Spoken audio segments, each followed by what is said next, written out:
자, 얘들아, 오늘 우리 이번 시간에는 칠판에 적은 것처럼 교과서 153쪽 제국주의라고 하는 것에 대해서 살펴보도록 하겠습니다. 오늘은 그 첫 번째 시간, 제국주의가 왜 등장하게 되었고 그런 제국주의가 나타날 수 있었던 그 이유는 무엇이었는지 그거에 대해서 같이 한번 살펴보도록 하겠습니다. 자, 일단 첫 번째 우리 제국주의 뜻부터 같이 한번 정리해볼까? 제국주의란 무슨 말일까? 자, 우리가 요즘에 이런 말을 잘 안 쓰기 때문에 좀 낯설지만 한번 해석을 같이 한번 해보도록 하겠습니다. 자, 세상에는 강하고 큰 나라, 강대국이 있고 그 다음에 약소국이 있고 약하고 작은 나라 약소국이 있다면 이 강대국이 약소국을 옛날에 침략을 많이 했었지. 그래서 강대국이 약소국을 침략해서 어떻게 하려고 하는 거? 식민지로 삼으려고 하는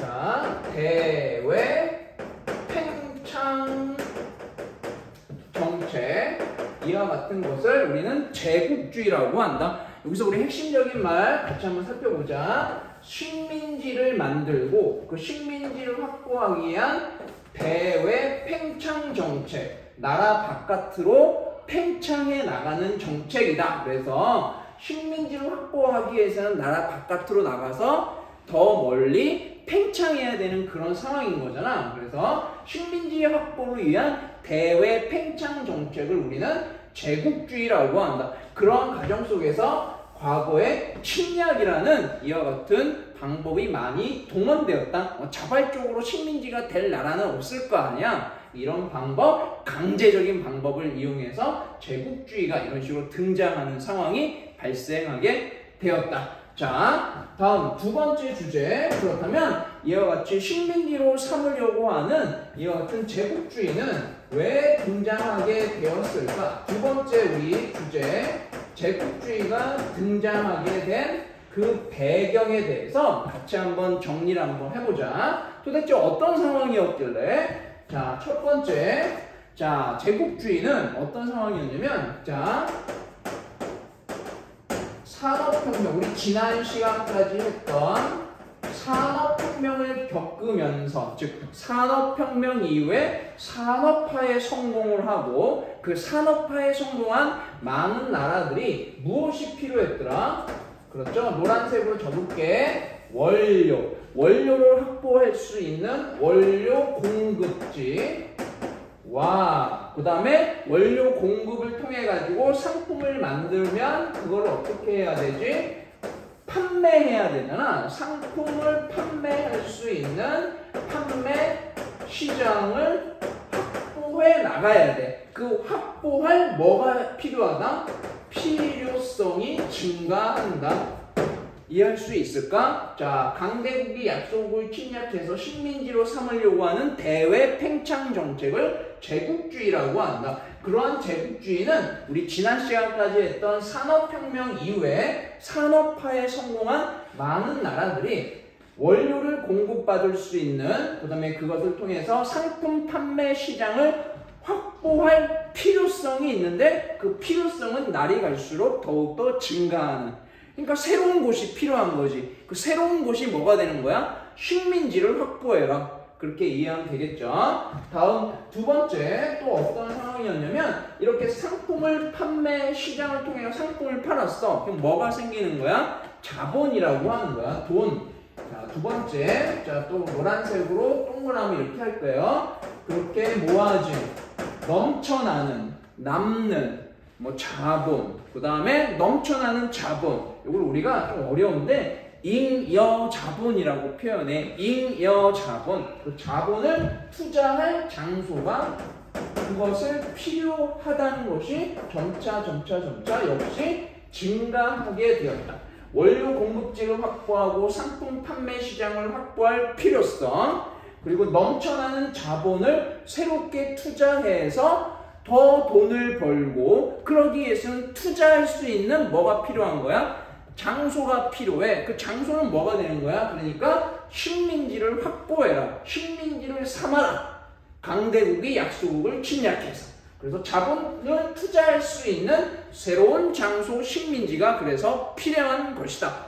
다음 세 번째 또 보도록 하겠습니다. 세 번째 또 어떠한 상황 속에서 등장하게 되었느냐. 자, 그걸 같이 한번 계속해서. 그래서 산업화에 성공한 많은 나라들이 경제적인 수준을 올리고 그 다음에 이 경제적인 수준을 어디에 투자를 해? 군사력. 그래서 제국주의가 등장할 수 있었던 그 배경, 식민지를 건설해야 돼. 식민지 정책으로 가야 돼. 다른 나라를 침략해서. 그럼 침략하기 위해서는 뭐가? 군사력이 중요한 거잖아. 그래서 군사력 증강에 앞장서서 이와 같은 침략의 수단을 마련하고 이걸 통해 가지고 어떻게 하는 거야? 약소국을 침략해서 약소국을 침략하여 식민지로 삼는 이와 같은 제국주의 정책, 제국주의가 등장할 수 있었던 것이다. 그럼 이와 같은 상황이라면 제국주의는 자, 빨간색으로 한번 적어볼게. 이와 같은 상황이라면 결론, 식민지를 어떻게 해서든지 조금이라도 더 확보하려고 하는 식민지 확보를 위한 뭐가 발생할 수 있을까?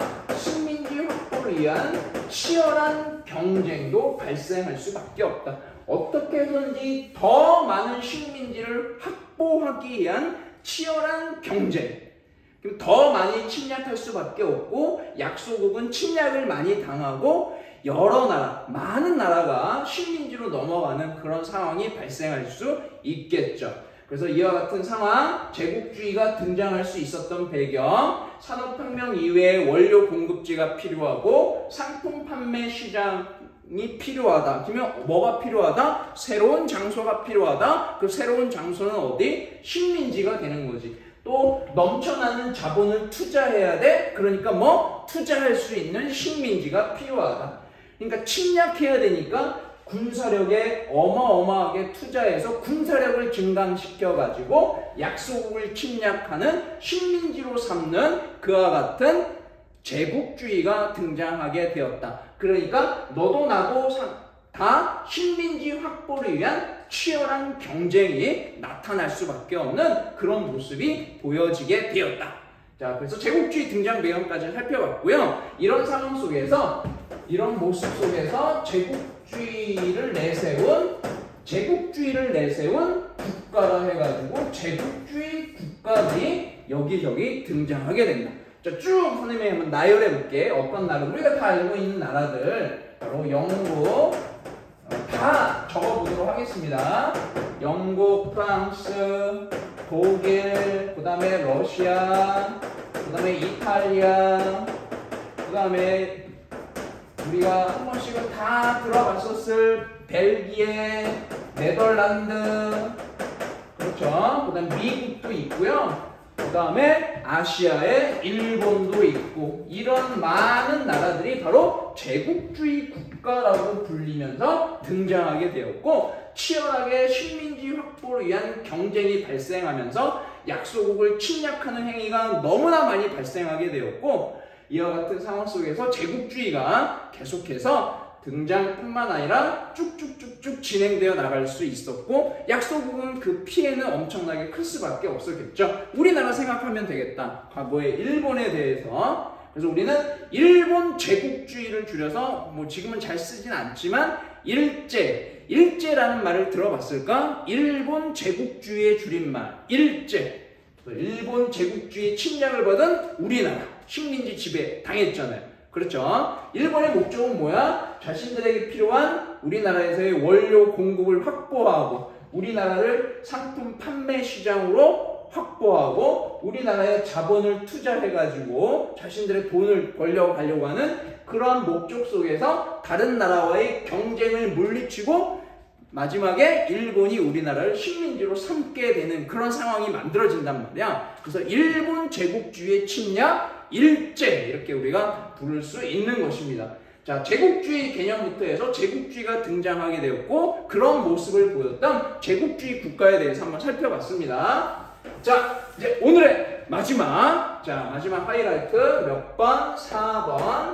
그러면 도대체 왜 이와 같은 제국주의 국가들은 어떠한 생각을 가지고 있었길래 어떠한 사상적인 이념, 좀 다른 말로 생각 이렇게 표현해볼까? 어떠한 머릿속에 어떠한 생각을 가지고 있었길래 이와 같은 엄청난 정책이라고 해야 될까? 엄청난 것을 했을까? 자, 제국주의 사상적인 이념, 제국주의 사상적인 기반 이렇게 표현할 수 있겠습니다. 그걸 한번 같이 한번 살펴보자. 인간들의 머릿속에, 즉 이 제국주의 국가라고 표현하는 이 나라들의 머릿속에 도대체 어떤 생각이 들었길래 이와 같은 제국주의라고 하는 걸 내세우면서 약소국을 침략하는 식민지를 삼으려고 하는 정책을 내세웠을까? 그걸 한번 정리할 필요가 있겠지. 그렇죠? 자, 같이 한번 살펴보도록 하겠습니다. 그 첫 번째는 뭐냐면, 자, 아주 중요한 내용, 별이 5개. 우리 별이 5개니까 어떤 침대를 사야 돼? 장수 돌침대를 한번 사보자. 알겠지? 자, 그 장수 돌침대가 뭐냐면 바로 사회 진화론이라고 하는 거예요. 사회 진화론. 사회 진화론. 그럼 사회 진화론이 뭔지 5글자, 별 5개 같이 한번 정리 좀 한번 해보도록 할게. 사회 진화론의 정의를 한번 같이. 세상에는 이런 사람들이 있어. 어떤 사람들이 있냐면 문명을 일구어서 문명화, 즉 잘 나가는, 알겠지? 문명화를 이룬 사회. 그래서 우리는 좀 줄여서 문명사회. 그런 문명사회가 있고 문명화를 이룬 사회가 있고 또 어떤 사회가 있냐면 문명을 이루지 못한 아직까지 어떠한 사람들이 있냐면 미개한 사회가 있어. 미개한 사회. 미개스러운 사회가 있어. 그래서 이 문명 사회가 미개한 사회를 어떻게 한다? 지배하는 것은 당연하다는 거야. 지배한다는 것은 당연한 거야. 자, 그럼 여기서 말하는 사회 진화론의 문명화를 이룬 사회의 문명사회는 바로 자신들의 입장인 강대국을 얘기하는 거야. 그리고 이 미개한 사회는 어딜 얘기하는 거냐면 바로 약소국을 얘기하는 거야. 자, 세상에는 이와 같은 두 부류가 있어. 어떤 부류? 문명을 일궈가지고 문명화를 이룬 문명사회가 있고 한편으로는 아직까지도 그 문명을 일구지 못한 미개한 사회가 있어. 그걸 각각 문명사회와 미개사회로 나누고 그걸 어떻게 갖다 붙이는 거야? 문명사회는 문명을 일구려 했던 강대국을 얘기하는 거고 미개한 사회는 강대국의 침략을 받았던 약소국을 얘기하는 거고, 즉 강대국이 약소국을 뭐 어떻게 하는 거? 지배하는 것은 당연하다는 논리. 알겠죠? 이걸 뭐라고 한다? 사회 진화론이다. 세상에는 진화에서 강조하는 게 뭐냐면, 자, 적자 생존이다. 적자 생존, 그 다음에 자연 도태야. 자, 좀 어렵지만 같이 한번 이해해보자. 자, 진화에서 강조하는 건 뭐냐면 적자 생존 자연 도태야. 적자 생존, 적응한 사람만이 생존할 수 있어. 그러니까 반대는 뭐야? 적응하지 못하면 자연적으로 도태되는 거야. 적응을 해가지고 살아남은 생존한 문명사회 강대국. 그 다음에 적응하지 못해서 살아남지 못한 것은 뭐? 자연 도태돼. 그거는 미개한 사회야. 그러니까 어떻게 되는 거야? 너희 미개한 사회가 자연 도태되지 않게끔 우리 문명 사회가 너희를 그렇게 만들어 줄게. 그래서 그 만들어 주는 거에 있어서 너희를 그런 식으로 지배하는 거는 너희를 미개한 사회를 넘어서서 문명 사회로 너희를 바꿔줄 수 있는 그런 거야. 그래서 강대국이 약소국을 그렇게 지배하는 거는 너희를 문명 사회로 이끌기 위한 하나의 모습인 거야. 당연한 거야. 적자 생존 자연 도태를 내세우면서. 자, 그러면서 얘네들이 또 뭐라고 주장하냐면, 뭐가 있냐면, 그래서 이거는 문명사회가, 즉 강대국이 문명사회가 약소국,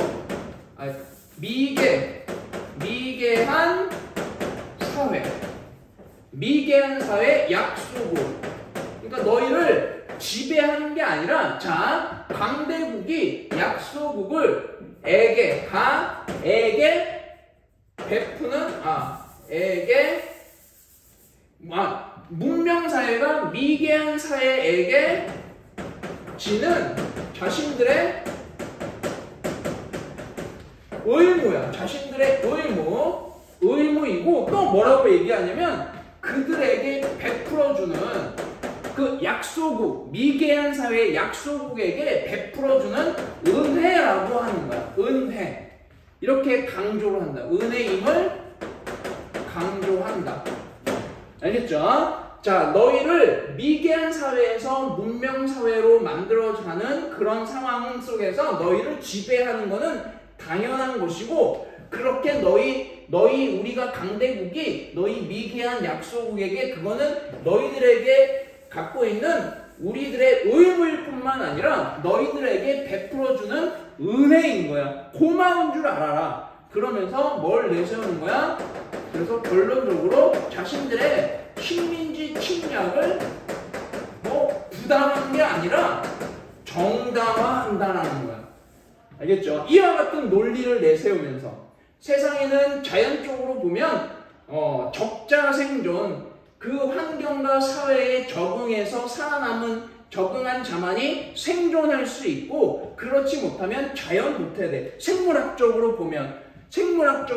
근데 생물학적인 거를 사회와 국가적으로도 봤을 때, 한 사회와 국가적으로도 봤을 때 세상에 적응한 문명사회가 있고 적응하지 못한 미개한 사회야. 그럼 이 논리대로라면 미개한 사회는 자연적으로 도태된단 말이야. 그러니까 그게 아니라 문명사회가 적자 생존한 문명사회가 도태될 수 있는 미개한 사회를 지배해서, 알겠죠? 지배해서 이 미개한 사회를 문명사회로 바꿔줄 수 있는, 그럼으로써 식민지 침략을 정당화하는 논리로 사용된 게 바로 사회 진화론이야.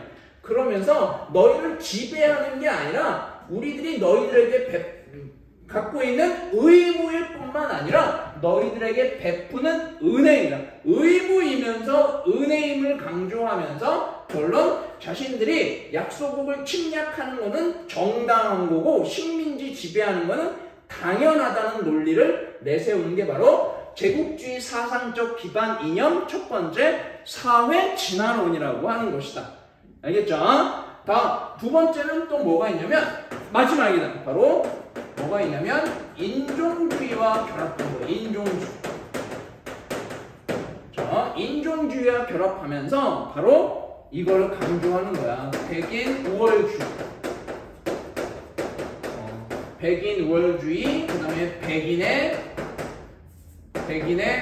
집, 이런 것들을 내세우면서 백인 우월주의라고 하는 인종주의와 결합해가지고 백인이라고는 인종만이 문명을 일구고, 문명사회를 이뤘고, 나머지 인종에 대해서 미개한 인종을, 알겠죠? 자신들처럼 도태되지 않고 문명화시켜는 방법. 바로 식민지 침략을 정당화하는 사회 진화론하고 결합하면서 제국주의가 사상적으로 이것에 이념적으로 이걸 바탕으로 해서 제국주의, 식민지 정책이 만들어져 가게 되었다.